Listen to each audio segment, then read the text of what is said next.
1 Coríntios 6, do versículo 15 ao 18. O nosso texto diz assim: não sabeis que os vossos corpos são membros de Cristo? E eu, porventura, tomaria os membros de Cristo e os faria membros de meretriz? Absolutamente não.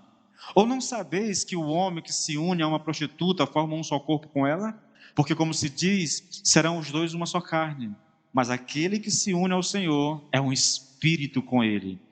Fugir da impureza. Qualquer outro pecado que uma pessoa cometer é fora do corpo, mas aquele que pratica a imoralidade peca contra o próprio corpo. Eu vou convidar você para orar mais uma vez, querido, tá bom? Pai, em nome do Senhor Jesus, nos apresentamos a Ti mais uma vez em oração, Senhor. E dessa vez a nossa oração, Pai, é por ajuda. Meu Deus, que o Espírito Santo ilumine o nosso entendimento e nos ajude a compreender verdadeiramente, Senhor, a Tua palavra. Que o Espírito nos ajude a aplicar essa palavra à nossa vida, Senhor, para que nós possamos viver para a Tua glória, em o nome do Senhor Jesus Cristo. Amém e amém. Queridos, esse é um texto muito interessante, porque nós estamos aqui tratando a respeito daquilo que eu chamei de teologia do corpo, tá? Um pequeno resumo daquilo que nós já vimos, tá? Em relação ao que a gente vai ver agora. Paulo aqui, ele teve que lidar e corrigir a percepção errada que os coríntios tinham a respeito do corpo. Se você voltar para o texto, irmãos, você vai perceber que os coríntios, né, tinham uma perspectiva completamente errada a respeito do corpo. Eles pensavam dessa forma: olha, uma vez que tudo é permitido, né, uma vez que o alimento é para o estômago e o estômago é para o alimento, pois Deus destruirá ambos no final, e uma vez que todos os apetites do corpo são praticamente iguais, isso significa que o corpo é para o sexo e o sexo é para o corpo. Por quê?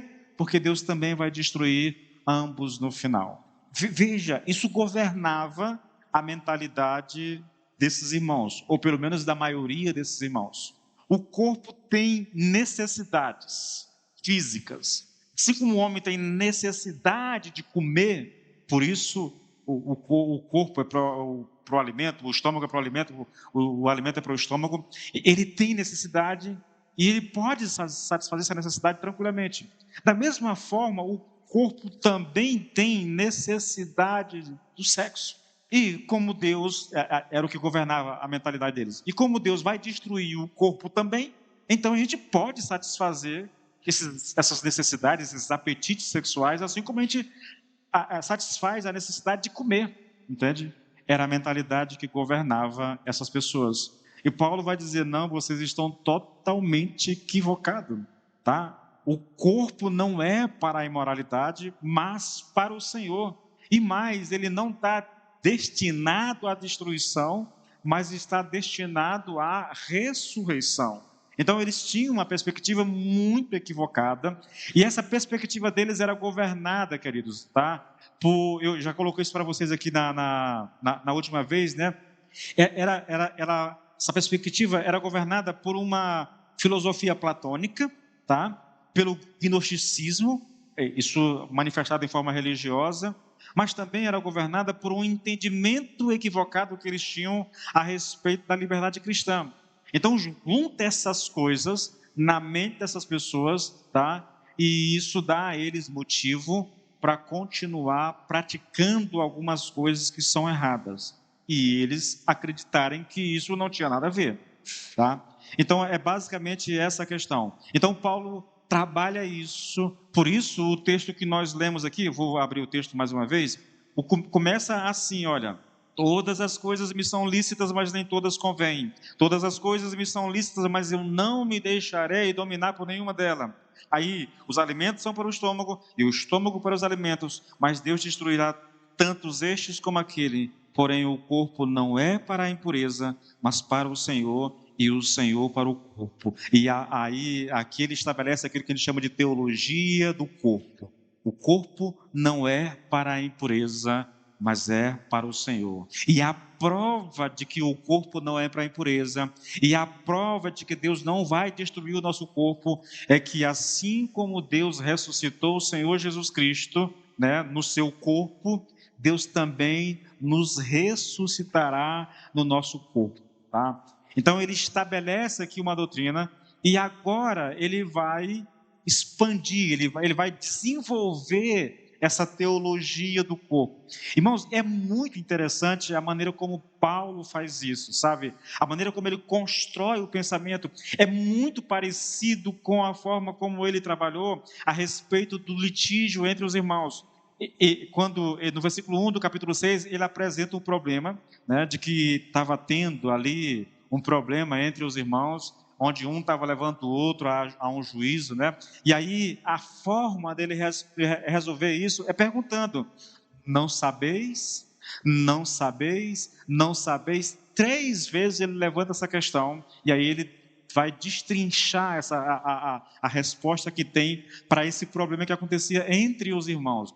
Aqui, da mesma forma, ele apresenta a teologia do corpo, ele fala da importância que o nosso corpo tem diante de Deus, a ponto de dizer que foi o próprio Deus quem nos trouxe à existência, e ao mesmo tempo, né, que Deus nos deu um corpo, ele vai ressuscitar esse corpo lá no final. Ele vai agora desenvolver isso. Como é que ele desenvolve? Se você olhar o versículo 15, está lá: não sabeis que os vossos corpos são membros de Cristo? Quando você vai para o versículo 16, de novo: ou não sabeis que o homem que se une à prostituta forma um só corpo com ela? E se você pular para o 19, novamente: acaso não sabeis que o vosso corpo é santuário do Espírito Santo? É assim que ele vai lidar com essa questão.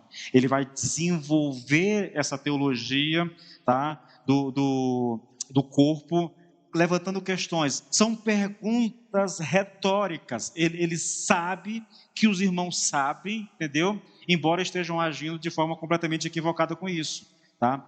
E aí eu quero tratar com vocês, irmãos, essa questão, e eu vou seguir exatamente, eu vou desenvolver o texto exatamente acompanhando, tá, a divisão que Paulo faz no texto. Então, eu vou olhar o versículo 15 aqui. Olha a pergunta no versículo 15: vocês não sabem que os corpos de vocês são membros de Cristo?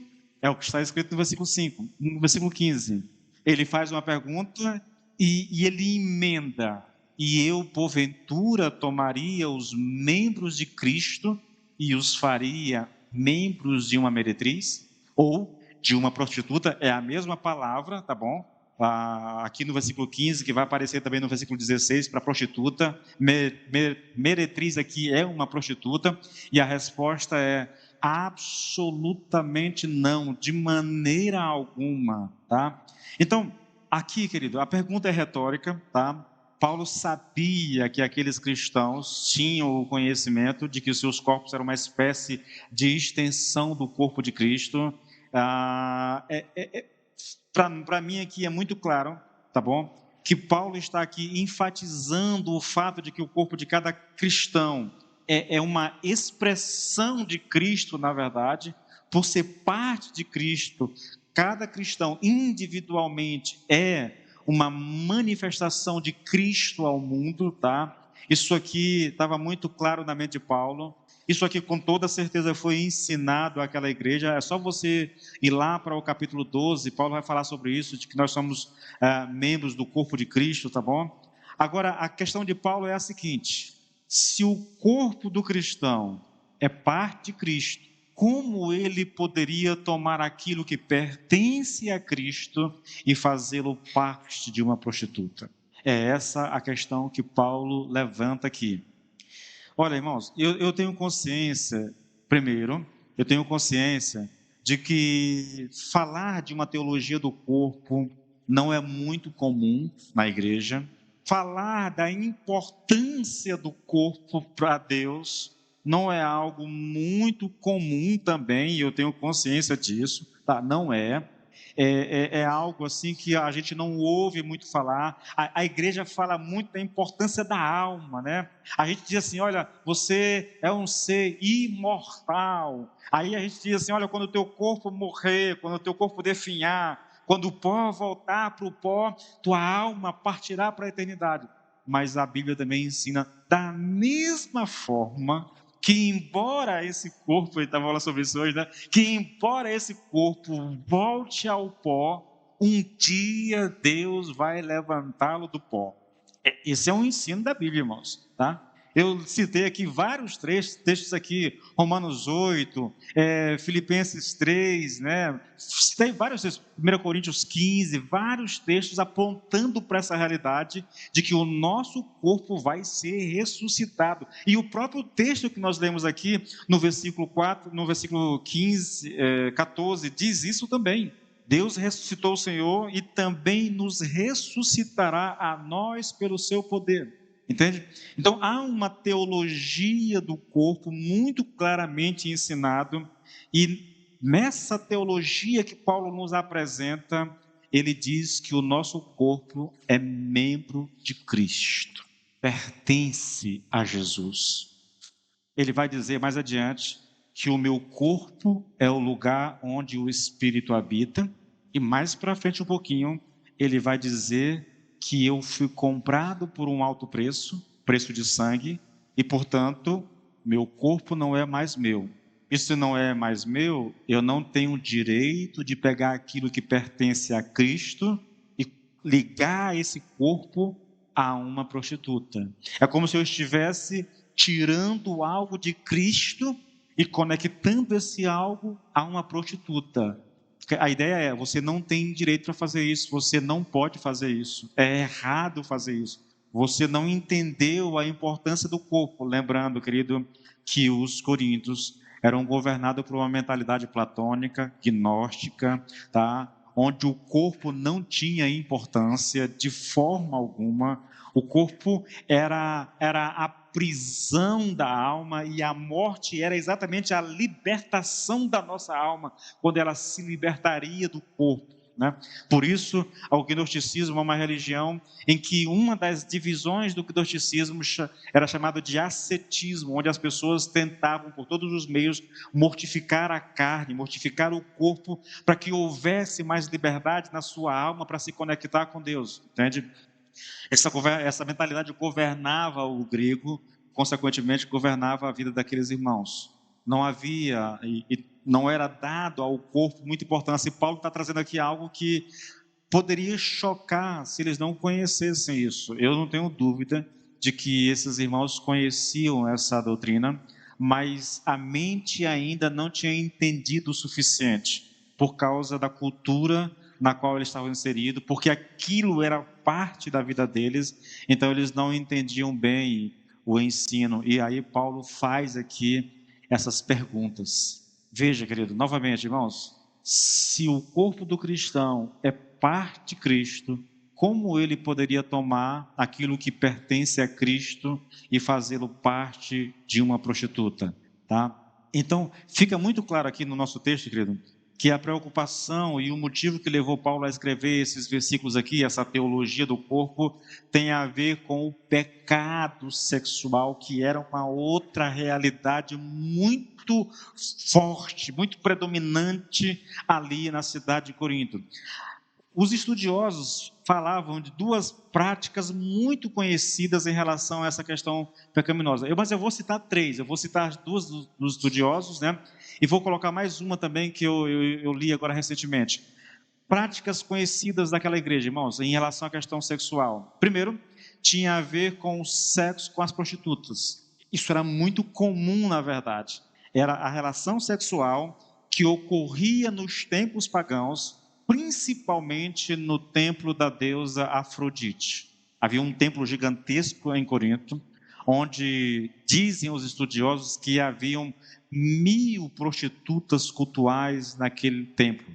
Então as pessoas sobem ao templo, elas fazem os seus sacrifícios, comem e bebem, e depois elas vão ter relações sexuais. A Afrodite era a deusa da fertilidade. Então, o culto a essa deusa era feito através da relação sexual com as suas sacerdotisas, entende? Então, era uma prática muito comum, a cidade era conhecida por essa prática, todos naquela cidade conheciam e provavelmente a maioria, se não todos os homens em idade, faziam parte desse culto. Os irmãos da igreja faziam parte disso antes da conversão e eles mantiveram essa prática mesmo depois de convertido, porque a sua mentalidade era governada pela filosofia platônica, pelo gnosticismo e pelo entendimento equivocado a respeito da liberdade cristã. A segunda prática, querido, muito comum em Coríntios, era uma prática que ocorria num ambiente mais comercial, tá? Eu ouvi o pastor Franklin Ferreira falando sobre isso.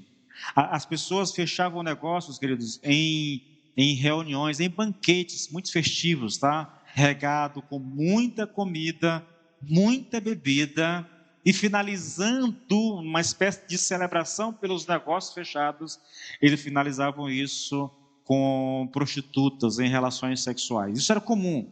Novamente, os irmãos da igreja também, e aqui é uma coisa mais ligada aos crentes ricos da cidade de Corinto, tá bom? Mas também estavam envolvidos nessa prática. E também tem uma terceira prática conhecida entre os coríntios, que era os banquetes realizados pelas pessoas ricas da igreja, tá? Onde prevalecia, há um nome que é dado para isso, irmãos. Eles chamavam isso de a tríade da glutonaria: comida, bebida e sexo. Era o que governava, né? Eles se reuniam nos lares para celebrar, e nessas celebrações tinham ali as suas prostitutas. Por isso, tudo me é permitido, sabe? Tudo me é permitido. Paulo está ensinando, querido, a esses irmãos, e a nós também, a gravidade do pecado sexual. Porque quando nós nos relacionamos com uma prostituta, ou quando aqueles irmãos se relacionavam com uma prostituta, eles estavam, por assim dizer, tomando aquilo que pertencia a Cristo e unindo a uma prostituta. É o primeiro ponto de Paulo. O segundo ponto, irmãos, novamente, uma pergunta: vocês não sabem que o homem que se une a uma prostituta forma um só corpo com ela? Versículo 16 e 17, eu vou ler tudo, tá bom? Ou não sabeis que o homem que se une a uma prostituta forma um só corpo com ela? Porque, como se diz, serão os dois uma só carne. Mas aquele que se une ao Senhor é um espírito com ele. Eu quero chamar sua atenção, querido, porque aqui há um aprofundamento no argumento de Paulo. Na primeira questão, o problema era que, ao se relacionar sexualmente com a prostituta, o cristão estava tomando um membro de Cristo, né? E fazendo esse membro de uma prostituta. Agora o apóstolo diz que, ao se relacionar sexualmente com a prostituta, o cristão se torna um com ela. Ele está aprofundando isso, entende? E, irmãos, a ideia aqui de Paulo, quando ele faz isso, é desconstruir aquele pensamento mundano, secular, que ainda controlava a mentalidade daqueles irmãos. Eles achavam que não tinha nenhum problema se relacionar com uma prostituta. Eles pensavam que estavam apenas satisfazendo uma necessidade básica, como uma necessidade de se alimentar. Eles não viam problema nisso. O corpo tem necessidade. Assim como o corpo tem necessidade de alimento, o corpo também tem necessidade de sexo. Bom, já que a matéria não tem utilidade mesmo, então não tem problema a gente satisfazer a necessidade. E Paulo está dizendo: vocês entenderam tudo errado, vocês não compreenderam o que está sendo colocado. Olha, queridos, que coisa interessante é o que Paulo coloca aqui, tá? Paulo vai mostrar e vai provar para esses irmãos que esse pensamento era completamente equivocado. Veja, ele diz no finalzinho do 16, porque, como se diz, serão os dois uma só carne. Vocês não sabem que quando se unem a uma prostituta, vocês formam uma só carne com ela? Agora ele vai trazer o respaldo bíblico. E aí ele faz uma citação aqui muito, resumida, de Gênesis capítulo 2, versículo 24. O texto lá nós conhecemos, por isso deixa o homem pai e mãe e se une à sua mulher, tornando-se os dois uma só carne. Aqui em Gênesis, querido, e é isso que Paulo tem em mente, e é isso que ele vai trabalhar na vida desses irmãos. Em Gênesis, a expressão uma só carne, ela se refere ao vínculo profundo e íntimo que existe entre marido e mulher, tá? Esse vínculo envolve corpo, alma e espírito, tá? E a união sexual, mesmo que ela aconteça com uma prostituta, ela é vista, pela perspectiva de Paulo aqui, como um símbolo dessa união completa entre as duas pessoas. Então, quando Paulo usa a expressão em 1 Coríntios, tá? Ele está lembrando aqueles cristãos que a união sexual não é apenas física, mas é uma conexão significativa que une as pessoas em um nível profundo, levando a um comprometimento mútuo, querido. O ato sexual, mesmo que ele aconteça fora do casamento, ele gera essa conexão entre as pessoas. Irmãos, eu quero chamar sua atenção para isso. Paulo diz que essa conexão é tão profunda, mas ela é tão profunda que ao procurar alguma coisa que possa servir de contraste, comparação, ele cita a nossa união com Cristo. É o que está no versículo 17. Diz que o homem que se une a uma prostituta forma um só corpo com ela, porque como se diz, serão os dois uma só carne. Mas, está vendo? Ele vai contrastar a união entre o homem e a prostituta com a união entre o homem e Cristo. Mas aquele que se une ao Senhor é um só espírito com Ele. Eu vou ler esse mesmo texto na Bíblia Viva Americana. Não muda muita coisa, mas torna algo mais claro. Ele diz assim, olha, a tradução diz assim: e vocês não sabem que se um homem se unir a uma prostituta, escute agora, ela se torna parte dele e ele se torna parte dela, porque é isso que Paulo está falando. Porque Deus afirma na Escritura que aos seus olhos, os dois se tornam uma só pessoa. Entretanto, se vocês se entregarem ao Senhor, vocês e Cristo se unem como uma só pessoa. Na primeira pergunta, Paulo apenas está falando já é um problema sério, você pegar algo que é de Cristo, que não te pertence mais e conectar isso com a prostituta. No segundo, ele vai além, não é mais só uma conexão, não é só conectar. É quando você se une a uma prostituta, você se torna um com ela. E isso fala de um relacionamento tão íntimo e tão profundo, mesmo que não tenha nenhum compromisso, mesmo que seja uma coisa de uma noite só, mesmo que seja uma coisa de uma festa, de um culto pagão. O que acontece é que você, ao se relacionar sexualmente com a prostituta, você se torna um com ela, a ponto de ele comparar isso com a nossa união com Cristo. Irmãos, você não tem noção disso, querido. Não há doutrina mais importante nas Escrituras do que entender a nossa união com Cristo. É porque nós estamos em Cristo que nós somos libertos do pecado. É porque nós estamos em Cristo que nós não perdemos a salvação. É porque nós estamos em Cristo que não há mais nenhuma condenação sobre nós. E eu poderia ficar repetindo um monte de coisa aqui, dizendo um monte de coisa para você. O fato de estarmos em Cristo torna a nossa vida cristã possível. Lembrando, irmãos, Romanos 6, muito, eu falei isso aqui demais, preguei isso aqui demais, na verdade. Romanos 6 diz: eu estou em Cristo, e porque eu estou com Cristo, eu morri com Ele, eu ressuscitei com Ele, né? Eu fui sepultado com Ele, eu ressuscitei com Ele, porque eu estou em Cristo, eu estou assentado nas regiões celestiais em Cristo Jesus. Então, todas essas características, querido, se dá porque nós estamos em Cristo. Então, é uma união, tá? Que fala é uma conexão que fala dessa união mística entre o homem e Cristo. E aí, ele compara isso exatamente, querido, com a união de um homem com uma prostituta. Olha, queridos, eu vou te dar a ideia do contraste, tá bom? Eu vou te dar uma ideia do contraste. Assim como um ato físico une dois em um, né? Quem crer no Senhor Jesus Cristo, a Ele se une. O cristão e Cristo se tornam tão próximos que podem ser considerados daí em diante um só Espírito. É algo que deveríamos entender.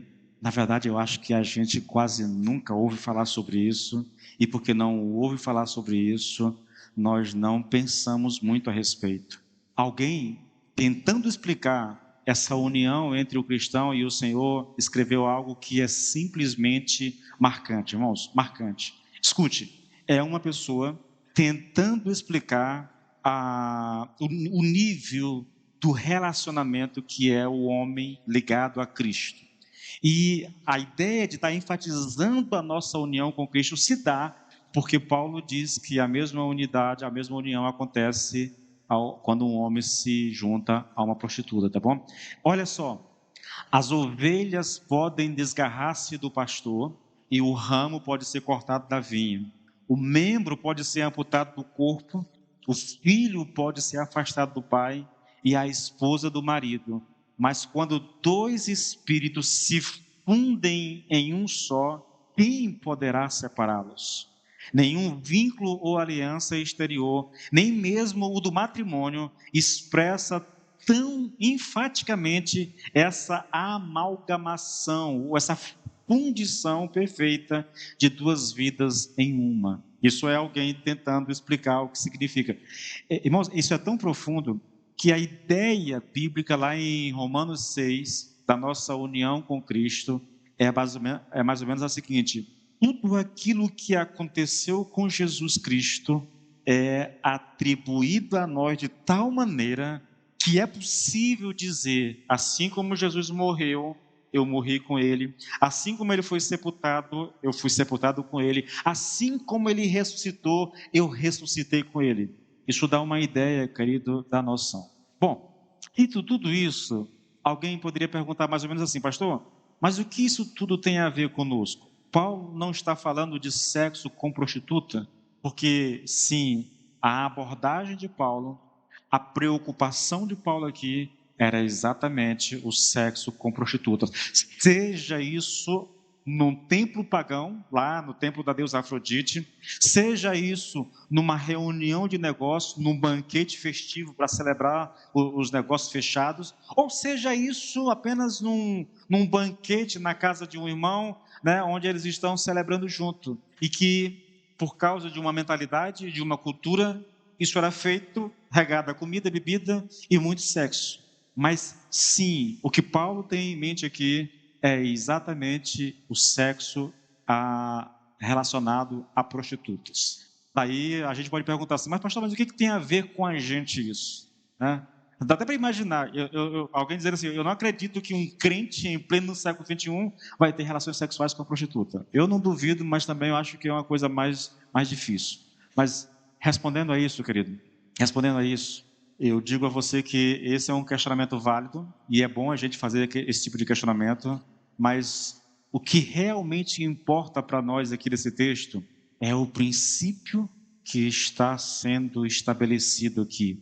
E não somente aqui, mas em tantas outras partes das Escrituras. E qual é o princípio estabelecido aqui por Paulo, irmãos?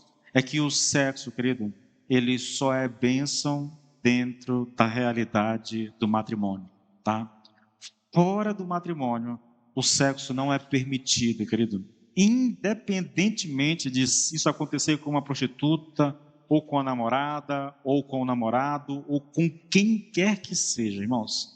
Isso é tão real, querido, isso é tão sério, que quando você pula do versículo 17 para o versículo 18, você encontra uma das exortações mais enfáticas da Bíblia. Olha o que Paulo diz: fugir da impureza. É uma ordem, sabe? É uma ordem. E fugir aqui, querido, é um verbo que está no tempo presente. Fuja, sempre que você estiver diante de uma tentação, né? Sempre que você estiver ameaçado por alguma coisa dessa natureza, você não tem que lutar, você não tem que parecer forte. O ser forte numa hora dessa implica em fuga, em fugir. E talvez um dos exemplos mais claros que nós temos em toda a Bíblia a respeito disso é exatamente a história de José. lá com a esposa de Faraó, todos os dias. Não é do Faraó, desculpa, gente, tá bom? É do comandante, do administrador, sei lá o que é. Potifar, o nome do camarada, do corno. Quase corno. Já era, porque Jesus disse que se imaginar na mente já fez, então ele é um corno. Todos os dias aquela mulher assediava José. Todos os dias, a ponto de ele ter que fugir dela. Irmãos, deixa eu dizer uma coisa para você, homens, mulheres, não importa, mas acho que os homens é um negócio mais grave ainda. Não tem esse negócio de forte nessa área, irmãos. Não tem. O mandamento é muito simples: foge, corre, sai de perto, entendeu? A mulher se insinuou, meu irmão, cai fora, porque senão você pode cair dentro. Cai fora, meu irmão, porque se você não cair fora, você cai em pecado. É sério, querido. Não tem ninguém forte, irmãos. Não tem. Você pega homens como Caio Fábio, não sei se vocês conhecem Caio Fábio. Caio Fábio foi a maior voz entre os evangélicos durante anos e anos no Brasil. Era a ele que as autoridades, como presidente da República, governadores recorriam em situações difíceis. E ele caiu, e caiu feio. Vocês pegam um homem como Jim Swaggart, conheceu, lembra dele? O cara tinha um programa de alcance mundial, uma das vozes mais respeitadas no mundo todo, e caiu. E eu poderia ficar citando exemplos de homens de Deus que eu conheci, irmãos, e caíram feio, sabe? Caíram feio. Então não tem ninguém forte nessa questão, querido. Não tem. Paulo diz: fugir da impureza. E ele vai dizer uma coisa, irmãos, eu só vou ler, porque eu não vou ter tempo para abordar isso aqui hoje, vai ficar para a semana que vem. Ele diz: qualquer outro pecado que uma pessoa cometer é fora do corpo, mas aquele que pratica a imoralidade peca contra o próprio corpo. Esse é um texto difícil de ser entendido, tá bom? E a gente vai abordar ele a semana que vem, mas eu não tenho como entrar nisso aqui. Mas a ideia é, irmãos, ele está apontando para a gravidade do pecado sexual. Eu digo a vocês que poucos pecados na história da igreja têm feito tanto mal como o pecado sexual, irmãos. É uma coisa simplesmente aterradora. Paulo diz: quando você se une a uma prostituta, esqueça a imagem da prostituta. Quando você se relaciona sexualmente com alguém que não é o seu cônjuge, tá? É essa a aplicação prática desse texto. Quando você se relaciona com alguém que não é o seu cônjuge, você está, é como se você estivesse arrancando um membro do corpo de Cristo e inserindo esse corpo no corpo da prostituta. Aí ele vai aprofundar isso. Ele diz: quando você se relaciona com alguém sexualmente, você se torna um com ela. Não é só uma ligação física, não é só uma satisfação corporal, será no momento, você está se unindo corporalmente, emocionalmente e fisicamente àquela pessoa, seja ela quem for. E isso, querido, traz uma série de consequências na vida da pessoa, que eu tinha planejado abordar elas hoje com vocês, mas não vai dar tempo, porque o nosso tempo já se esgotou, tá bom? Só para não deixar assim essa coisa muito solta, querido, deixa eu fazer assim uma pequena síntese do que eu estou falando. Escute uma coisa. Seu corpo não é de fato seu corpo. Seu corpo pertence a Cristo, tá? Ele é a habitação do Espírito, é onde o Espírito habita, e ele foi comprado por preço de sangue. Então seu corpo não é seu. Se o corpo não é seu, se você não tem direito sobre ele, então você não pode se juntar a alguém numa relação sexual ilícita. O que é uma relação sexual ilícita? É uma relação sexual fora do casamento. Não importa se é com a prostituta, com a namorada, com o namorado, quem quer que seja. Se a relação sexual não é entre marido e esposa, é uma relação sexual ilícita. E quando você faz isso, você está como que arrancando um membro do corpo de Cristo e inserindo isso a um corpo de uma prostituta. Você está se unindo a alguém, formando uma só carne com ela e quebrando o vínculo que você tinha com Cristo. Tá? É o que Paulo está ensinando para nós nesses versículos que nós lemos aqui.